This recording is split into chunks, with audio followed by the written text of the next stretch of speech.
à vous, jamais, jamais je vous appellerai serviteur, mais je vous appellerai ami. Voilà pourquoi nous voulons parler de ta part. Yahweh, ouvre grandement les yeux pour comprendre les Écritures. Yahweh, donne des inspirations qu'on n'a jamais eues. Yahweh, nous te confions ces moments. Nous voulons que toi seul règne. Tout ce qui n'est pas de toi, nous les renvoyons dans les lieux arides. Et nous disons encore merci pour ta parole. Nous avons ainsi prié au nom puissant de Jésus-Christ de Nazareth. Amen, amen, amen. Amen, amen, amen. Amen. Et donc, Lobi Bate Akibiso sur marcher selon l'esprit. Bon, nalingi na continuer en mouke. Marcher selon l'esprit pour éviter des erreurs. Alléluia. Amen. Marcher selon l'esprit pour éviter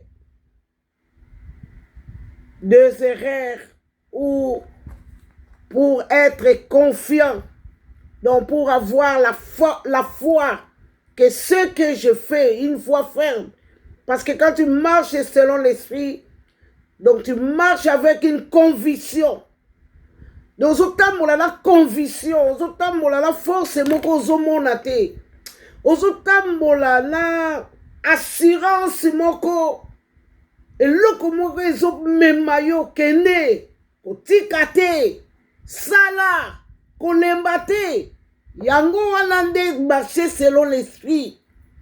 Yango soko moni ozana na ba doute. Olingo sala eloko ozala ba doute, olingo sala eloko ozo douter.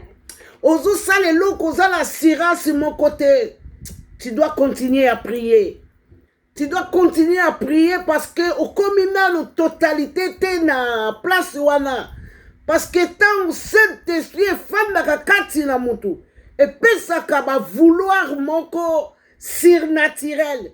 Makambo yo sala na lute okosala. Soko moni makambo okuto sala ki okomo kita. C'est que le Saint-Esprit n'est pas en place. Alléluia. Donc yango wana Saint-Esprit azawana pona komema yo droit au but. Pona komema yo na destinée. Pona komema yo esika Nzambe akanaki. Alléluia. Donc, moutou azotambola selon l'esprit. Azotambola na assurance moko. Tango toyeba kana lotero mona kaka ntuka motema na ngai lobaki fo kaka na koma kuna. Motema na ngai salaki.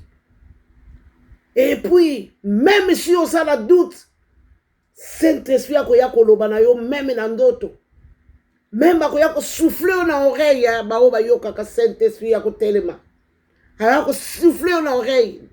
Makambo ozo sala continuer yango. Ao peso détermination moko boy.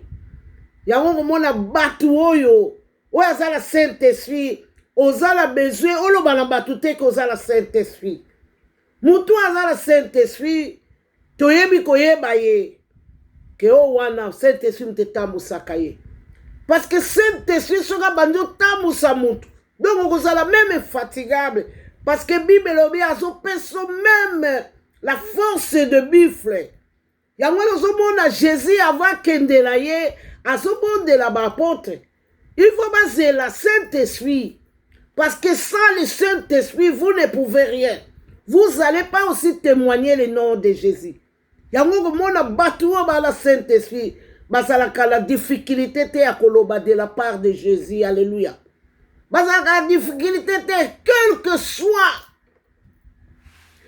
que soit l'obstacle, la difficulté te, parce que c'est Jésus qui parle en toi, parce que c'est le Saint-Esprit qui te soutient. Alléluia.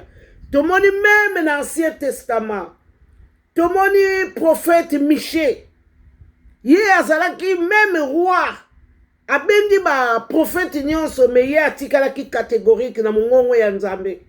Et puis balinga kayete. La plupart mutuo ya guidé par le Saint-Esprit. Okosala penza accepter la société la biso ya lelo. Yangwana na zwaki histoire moko pe bien ya na Bible tozala acte 9 tozala acte 9 tomoni lisolo ya Saul de Tarse biso nyonso toyebi apôtre la biso Paul na acte 9 awa na acte 9 Bible ezoloba or awa tangu Paul akomi na Damas po akende koboma basali na Nzambe balobi Yesu ye moko atelemaki na nzela aveugle ye ayebisi entre dans la ville on te dira ce que tu dois faire. Alors Nzambe la capacité ya Nzambe ake korévele mosali na ye disciple na ye Ananias alobi na ye awa na acte 9:10 alobi or il y avait à Damas un disciple nommé Ananias. Le Seigneur lui dit dans une vision, Ananias, il répond, me voici Seigneur.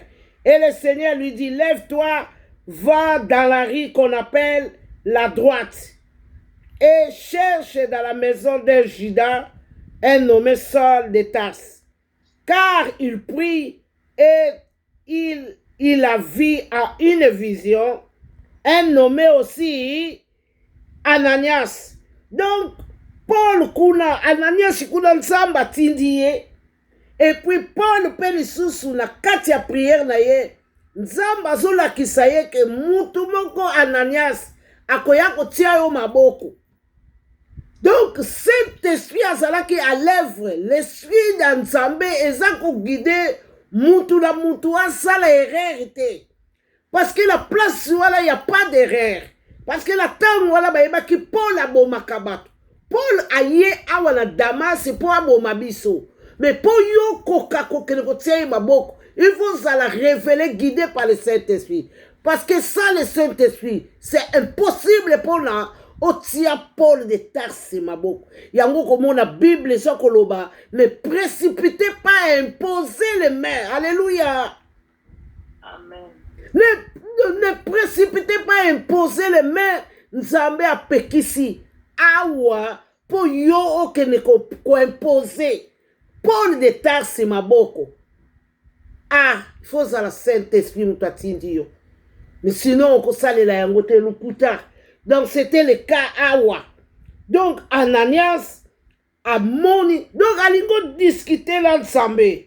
Awa balobi na 12, car il prie et il a vu en vision un homme du nom Ananias qui entrait et qui lui imposait les mains, afin qu'il recouvra la vie. Ananias répondit, Seigneur, j'ai appris de plusieurs personnes tout le mal que cet homme a fait à tes saints dans Jérusalem. Et il a ici des pouvoirs de la part des principautés sacrificateurs pour lier tous ceux qui invoquent ton nom. Mais le Seigneur lui dit, va, car cet homme est un instrument que j'ai choisi pour porter mon nom devant les nations, devant les rois, devant les fils d'Israël. Alléluia. Donc, pour Saul, il fallait Nzambe alakisa. Yangwana makama Nzambe, il faut la spiritualité. Les choses de Dieu, ce sont les choses spirituelles. Eza makambote olamuki na tongo kanisi. Olamuki na tongo moni non. Makambo na Nzambe il faut la oui amen. Parce que mutuloko la sol po akoka kokoma na ndenga komaki il fallait Dieu. Yango na komona Nzambe soka pointe yo. A pointe yo ti lelo ba Ananias balaka. Bazo tala yo balobi mama. Zoala le micro leke la biso wana. Yozo mona lokola bako tungiso. Non, jusqu'aujourd'hui, la révélation du Saint-Esprit ezali ko continuer. Yangwana ko mona batu balonga ki grâce ya Saint-Esprit. Yango wana Jésus azoloba na bango bokoki kokende te. Il faut bino bozela awa na chambre haute. Po nazotinda nguya we kosunga bino. Soki nguya wana ezalaka te bato lokola basole de Tarse. Bakoki koloba de la part Nzambe te. Na yango okende kosimba ye.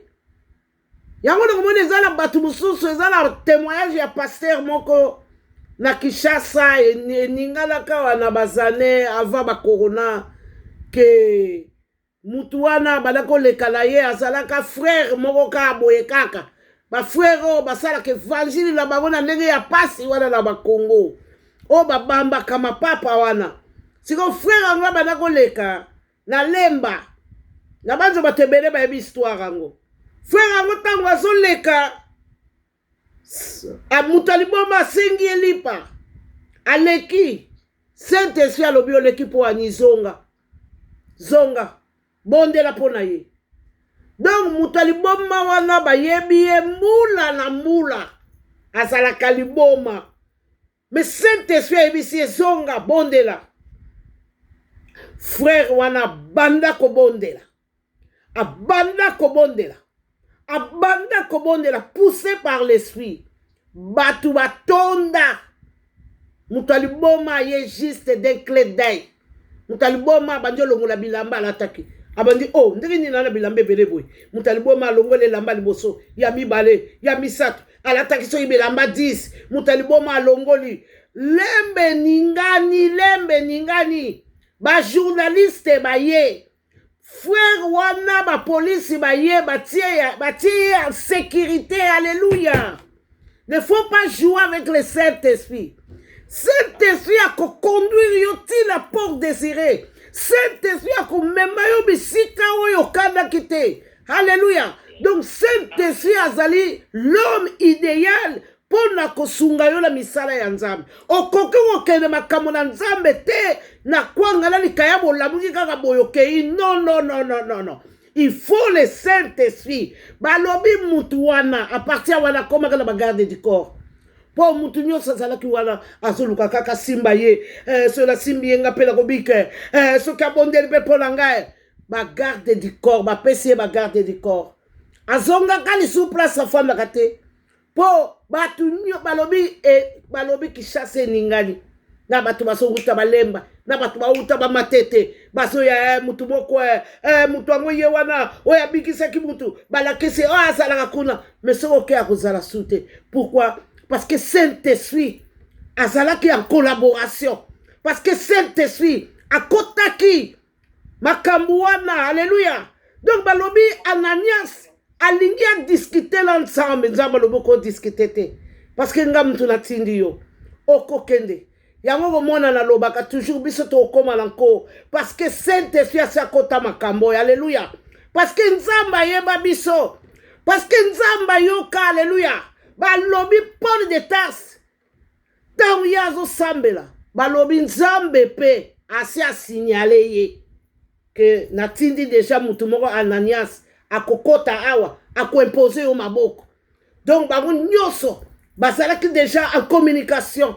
Yango wana makambo na Nzambe ngala lingaka trop spirituel. Donc soko sa spirituel oko se tromper te, oko sala ba erreur te, ba gaffe te, et puis oko kende droit au but, oko sala ba détour te. Donc cet esprit ako pointe yo makambo yo oyo kosala. Balobi Paul de Tarse wala kaka tango abandi okende tango akomi na roi Agrippa siko il faut batinda ye na Rome. Balobi Paul de Tarse abangi muke parce que na Rome kuna babomaka ba chrétien. Kuna okoko kene na kombo ya chrétien te na Rome. Siko ba décider batinda Paul de Tarse na Rome. Siko Paul akomi ko s'inquiéter. Nzambe abimeli ye na butu. Balobi na ye ne crains rien. Tu dois aller à Rome. Tu dois arriver à Rome parce qu'il y a beaucoup de mes enfants là-bas. qu'ils n'ont pas encore entendu parler de moi. Donc, Nzambe a fortifié Paul. Alobi okokoma na Rome kobanga te ngala kozala na yo okokoma. Na ndenge bakotaki na ndenge bake kosala ndenge mai elingi eboma bango na nzela na bato bazwaki. Donc Paul ayebaki ke Nzambe se alobaki na ye. Et puis tangu mai wana elingi oboma bango bato elingo zinda Nzambe ye liso alobi batu oyo yo zala bango moko te akokufa. Donc tambola na Saint-Esprit eza assurance moko. Donc place oyo batu ba omona libulu yo zokende. Batu bazelo bozo mona libulu te. Mais yo yebi esiko sotia likolo. Alléluia. Kotambola selon l'esprit. Okotatone te. Okozala tantôt plutôt te. Okomono lobi ça c'est Dieu. Okomono bo lobi c'est pour la gloire de Dieu. Okomono bo c'est une obligation. Okotatone te mutu azala Saint-Esprit atatolaka te. Alléluia. Mutu ala Saint-Esprit soka fungoli ka munoko. Même si tu es malade, il n'y a plus la maladie. Ya wala ngai nazalaka même ndenge na ka maladie wala. Et ça passe pour yeba moi je suis malade. Hein? Non, et ça passe.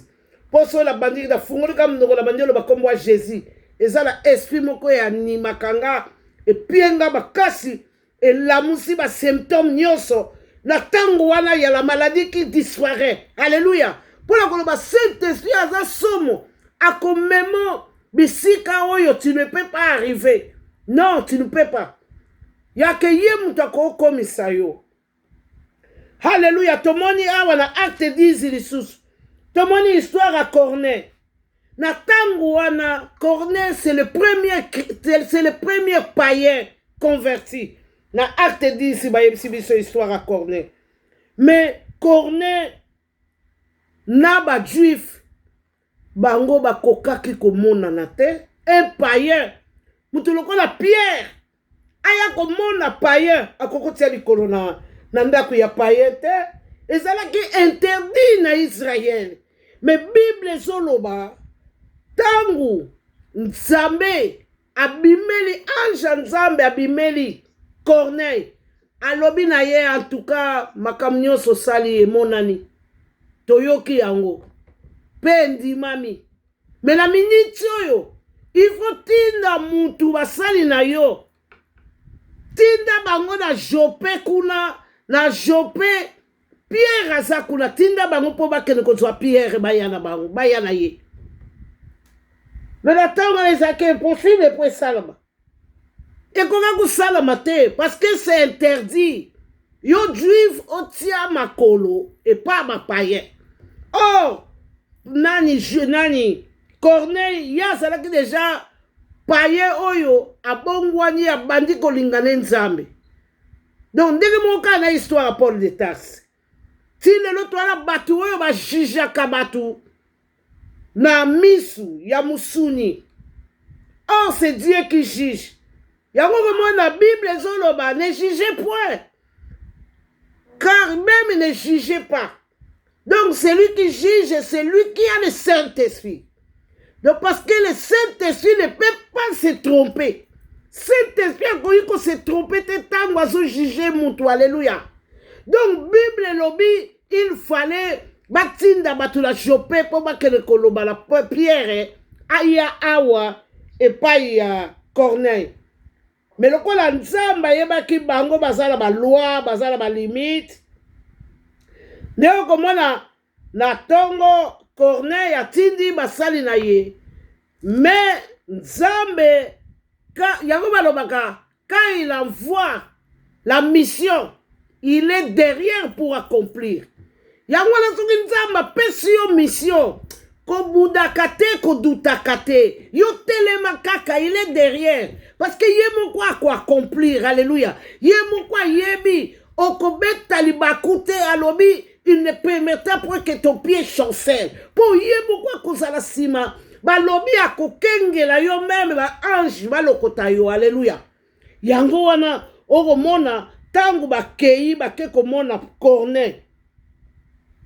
Alléluia. Donc Corneille bake komona Pierre. Place Pierre azalaki pe. Nzambe ake kolakisa ye. Ake kolakise ba araignée, soki ba pese, soki ba nini, ba biloko moko oyo batu baliaka te. Nzambe azoloba ne ti toi et mange. Pierre aboyi alobi nzambe oyebi bi eza chie. Ndenge ozoloba nanga lia biloko aboye ba mitiopi soki ba nini wana. Nzambe alobi na ye tais-toi mange. Allez, Pierre a discuté la nzambe. Allez, aussitôt kaka azo réfléchir pourquoi la moyen vision aboye. Tango ka azo réfléchir mbala moko bato akone baye. Oh batindi biso ke to ya kozwa yo poto kele na yo kuna pa na biso. Mbala moko Saint-Esprit alobi na ye ko discuter te kende na bango. Quand Saint-Esprit asalaka okozala na erreur te. Yango mona makambo nzambe eza makambo ya bato baza né de nouveau, rempli du Saint-Esprit. Parce que la chambre haute balobi yayi 120 langues. Bazalaki 120 personnes. Dans la 120 personnes wana, bango nyonso 120 baloba à langue. Voilà pourquoi nous devons continuer à chercher le Saint-Esprit. Parce que mutu oyo ici a commis la Saint-Esprit, né de nouveau, asi a commis mutu mususu. A comme tambola selon l'esprit ndenge bateyaki biso lobi. Ba lobi na biso mutu a tambola la Saint-Esprit. Asa déjà molongi. Pas des erreurs. Toza batu okoko kweya. Mais mutu oyo aza la Saint-Esprit. Tanga kweya yeba ke en tout cas la faute. Po ezala batu musu asali mabe me azo omona ta mukolo moka s'inquiéter lango te. Et puis c'est rare chrétien sali o mabe ko sengo pardon. Donc balobi tant kaka Pierre a moni batu wana balobi na ye ko discuter te ozokele na bango. Mbala moka yambi alobi ah o eza makamwa nzambe. Bakel na Pierre lobi nango yambi bango. Et puis yoka Pierre na acte 10 28 yoka bakamu Pierre aoloba. Vous savez, leur dit-il, qu'il est défendu à un juif de se lier avec un étranger ou d'entrer chez lui. Mais Dieu m'a appris à ne regarder aucun homme comme essuyer un pire. Donc ça c'est le Saint-Esprit. Et ça le makamuso il faut nzambe. Parce que na loi na bango et koko sala mate na loi na bango que yo juif ok na ndako Corneille koko sala mate ba obamo babanga. Mais Pierre azali commandé par Dieu que oko kende. Ya wala mutu yazo tambola la Saint-Esprit balobaka mingi ke yazo laksanini. Yazo komimona yenani. Yazo parce que sika batu balobi oui yo koko ya olobi non. Et puis sika batu balobi non yo koko ya olobi oui. Ya wala mutu oyo atambola la Saint-Esprit azali molongi. Alléluia. Donc awa Pierre akamwe alobi eza défendu. Nga mutu lokola nga Pierre na kote pa ya étranger. Mais soki nzambe alobi nani akoki ko discuter na ye. Alléluia. Et c'est pourquoi je n'ai pas eu d'injection à venir. Puisque vous m'avez appelé, je vous demande donc pour quel motif vous m'avez envoyé chercher. De Corneille a bien expliqué. Yoka Pierre alobi lisusu na 34.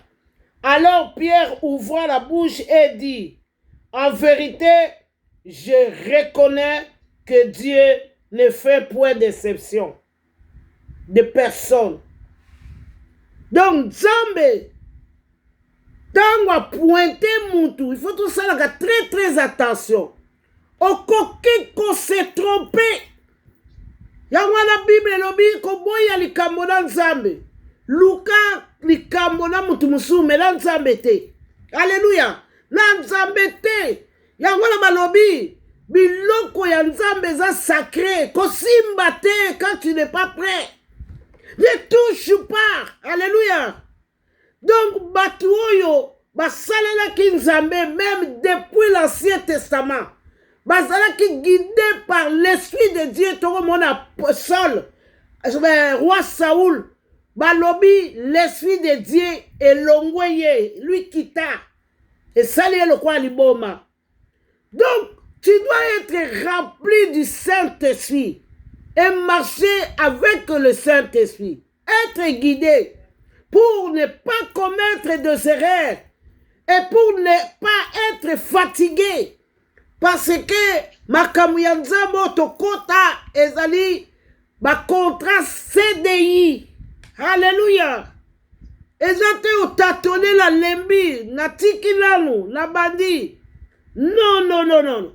Même si on moni mutu, peut-être alembaki, mais Saint-Esprit akoya souffler ye.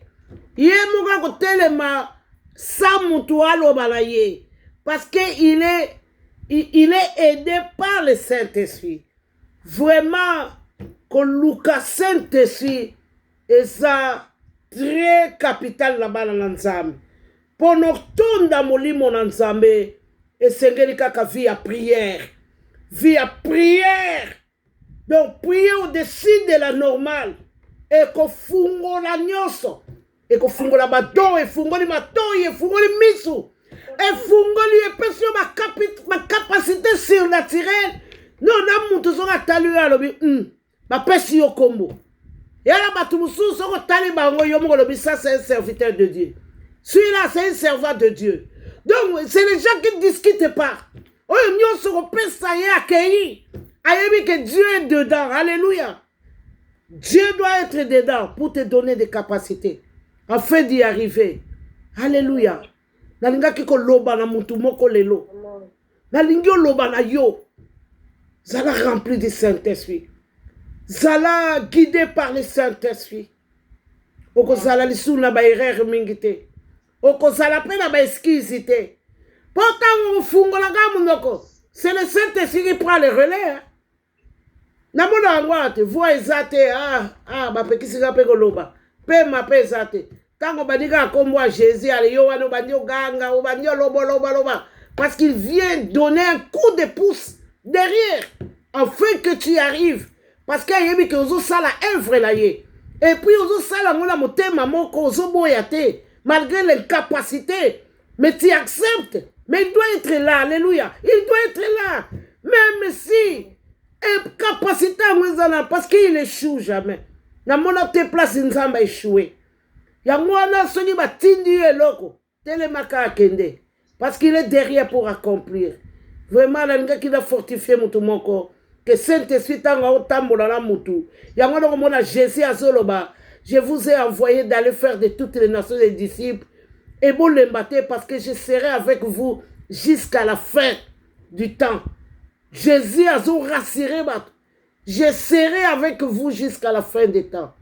Donc ezala qui et vraiment exhortation langa partage langa soyez bénis peuple Dieu soyez bénis Nzambe amona bino a fortifier bino apesa bino lisu makasi alléluia tobondeli pona Saint-Esprit apesa biso makasi aya kosunga biso fungola micro tobondela alléluia.